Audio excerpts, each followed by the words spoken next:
आज हम लोग उन इकाइयों के बारे में पढ़ेंगे जिन्हें जीव रसायन विज्ञान में उपयोग में लाते हैं। ये इकाइयाँ इंटरनेशनल सिस्टम ऑफ यूनिट्स के द्वारा दी गई थी। ये फ्रेंच वर्ड ली सिस्टम इंटरनेशनल डी यूनिट्स से प्राप्त किया गया है और इन इकाइयों को हम एसआई यूनिट्स कहते हैं। ये जो इकाइयाँ हैं ये एमकेएस सिस्टम का ही रूपांतरित रूप है। एमकेएस मतलब मीटर किलोग्राम सेकेंड इकाइयों का रूपांतरित रूप है। यहाँ पे जो फंडामेंटल यूनिट मास की है वो किलोग्राम है और उसका सिंबल केजी है। लेंथ की लंबाई की मीटर है, एम है। समय की सेकंड एस से दिखाया जाता है। तापमान की केल्विन के से दर्शाया जाता है। विद्युत करंट धारा की एम्पियर है, ए से दिखाया जाता है। ल्यूमिनेस इंटेंसिटी प्रकाश तीव्रता कैंडेला सीडी से दर्शाया जाता है। मैटर की मात्रा मोल तो MOL मोल से दिखाया जाता है। इसमें सप्लीमेंट्री फिजिकल यूनिट्स होती है। प्लेन एंगल जिसे रेडियन कहते हैं, रैड से दिखाते हैं और सॉलिड एंगल स्टेरेडियन SR से दर्शाते हैं। फिर डिराइव्ड यूनिट्स व्युत्पन्न इकाइयाँ होती हैं। फोर्स है, बल है, न्यूटन से दर्शाते हैं, एन सिंबल है। कार्य करने की ऊर्जा, कार्य या ऊर्जा तो जूल जे से दर्शाते हैं। पावर तो वॉट W से दर्शाते हैं। विद्युत आवेश तो कूलम C से दर्शाते हैं। इलेक्ट्रिक पोटेंशियल वोल्ट V से विभवांतर वोल्ट V से दर्शाते हैं। इलेक्ट्रिक कैपेसिटी वो फैरेड F से दर्शाते हैं। अन्य जो डिराइव्ड व्युत्पन्न इकाइयाँ हैं वो एरिया है, स्क्वायर मीटर m स्क्वायर से दिखाते हैं। Volume cubic metre m cube से दिखाते हैं। वेलोसिटी मीटर प्रति सेकेंड m/s से दर्शाते हैं। फिर मानक विलयन वो विलयन होता है जिसकी हमें स्ट्रेंथ ज्ञात हो और किसी भी विलयन से हम उसकी तुलना कर सकें। जबकि एक संतृप्त विलयन में ना तो हमें विलायक की मात्रा का पता होता है और ना विलय पदार्थ की मात्रा का पता होता है। इसमें इसे इस प्रकार से परिभाषित करते हैं, विलायक में जितनी मात्रा में विलय घुलता जाए वो और उसके बाद जब घुलना बंद हो जाए तब हम उसे संतृप्त विलयन कहते हैं। फिर एंजाइम की इकाइयाँ इंटरनेशनल इकाई और कैटल है।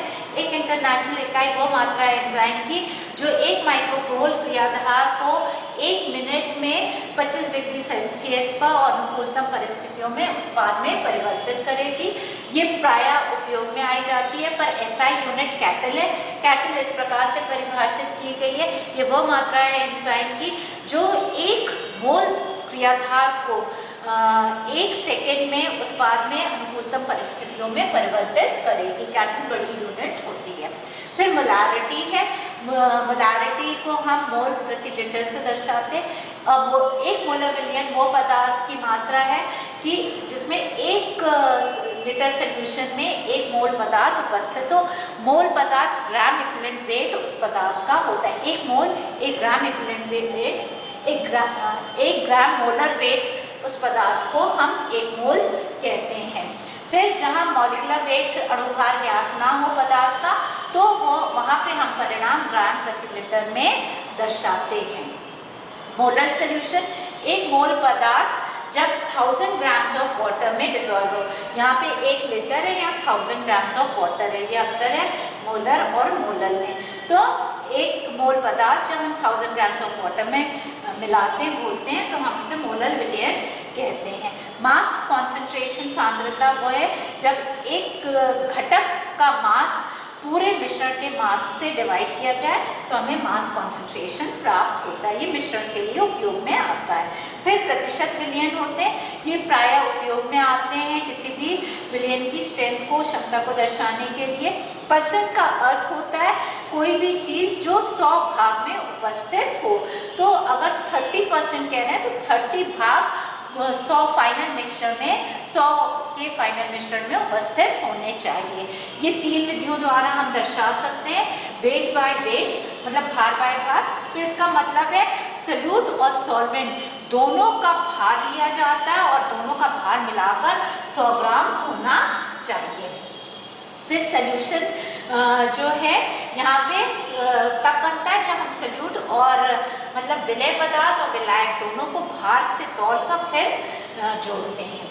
फिर वेट पर यूनिट वॉल्यूम में इसे W/V से दर्शाते हैं। ये प्रायः सबसे अधिक उपयोग में आता है। इस विधि में हम सॉल्यूट को का भार लेकर उसे फाइनल वॉल्यूम जो सोल्यूशन की बनती है वो 100 ml होनी चाहिए। तो हमेशा बेहतर रहता है कि इसे हम वॉल्यूमेट्रिक फ्लास्क में बनाएं। पहले जो सल्यूट तौला है उसे डालकर थोड़े वॉल्यूम में डिसॉल्व करते हैं सॉल्वेंट की, और फिर फाइनल वॉल्यूम मेकअप करते हैं 100 ml तक। तो फाइनल वॉल्यूम 100 होनी चाहिए। फिर वॉल्यूम पर वॉल्यूम में इसमें जो लिक्विड को हमें घोलना है दूसरे लिक्विड में, उन दोनों की वॉल्यूम मेजर करते हैं, और फाइनल वॉल्यूम जिसमें घोल रहे हैं उससे फाइनल वॉल्यूम 100 ml तक करते हैं। तो उसे वॉल्यूम बाय वॉल्यूम कहते हैं। पार्ट डाइल्यूशन है, इसमें एक भाग जो किसी भी पदार्थ का है पूरे आयतन में का मिलाकर उसे दर्शाया जाता है, तो इसे डाइल्यूशन पार्ट डाइल्यूशन कहते हैं। तो यहाँ पे जैसे WBC का डाइल्यूशन है 1:20, तो यहाँ पे एक भाग उस पदार्थ का है रक्त का जो 20 पार्ट्स पूर्ण विलयन में के उपस्थित है। तो बाकी एक भाग सिर्फ WBC का, बाकी बचे हुए भाग जिससे डाइल्यूएंट का है वो होता है। नॉर्मल विलयन वो होता है जिसमें 1 ग्राम इक्विवेलेंट वेट सल्यूट का 1 लीटर विलयन में उपस्थित होना चाहिए। तो इक्विवेलेंट वेट वो है नंबर, उतनी मात्रा है पदार्थ की, नंबर ऑफ यूनिट्स की उस पदार्थ की जो कि एक सिंगल हाइड्रोजन को रिप्लेस करे या 35.5 यूनिट्स क्लोरीन की रिप्लेस करे, हटाए, पृथक करे, या 8 यूनिट ऑक्सीजन की रिप्लेस करे। तो या इसे इस प्रकार से भी परिभाषित कर सकते हैं, ये वह यूनिट्स हैं उस पदार्थ की जिनमें 1 यूनिट हाइड्रोजन की उपस्थित हो, या 35.5 यूनिट्स क्लोरीन की उपस्थित हो, या 8 यूनिट ऑक्सीजन की उपस्थित हो।